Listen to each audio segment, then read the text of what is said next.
ఏదో ఒక బుక్ పట్టుకొని 4 శ్లోకాలు పట్టుకొని విమర్శిస్తుంటారు ఈ స్వయం ప్రకటిత మేధావులు. ఏ శ్లోకాన్ని విమర్శించాలనుకున్నా అది అవైదికం అయి ఉండకూడదు.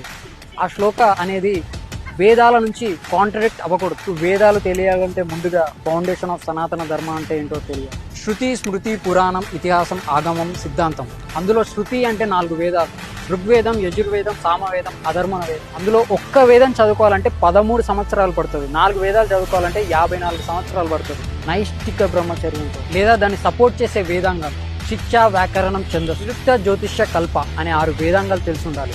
లేదా దాన్ని సపోర్ట్ చేసే 4 ఉపవేదాలైనా తెలిసి ఉండాలి. ఆయుర్వేదం, ధనుర్వేదం, గాంధర్వ వేదం, అర్థశాస్త్రం. మీకు 18 స్మృతులు తెలిసి ఉండాలి, 18 పురాణాలు తెలిసి ఉండాలి. అద్వయం, బద్వయం చైవ, పత్రయం, పతచుష్టయే, అనాపలింగ పుష్కాని. మార్కండేయ పురాణం, మత్స్య పురాణం, భగవత పురాణం, భవిష్య పురాణం, బ్రహ్మాండ పురాణం, బ్రహ్మ పురాణం, బ్రహ్మ వైవర్త పురాణం, విష్ణు పురాణం, వరాహ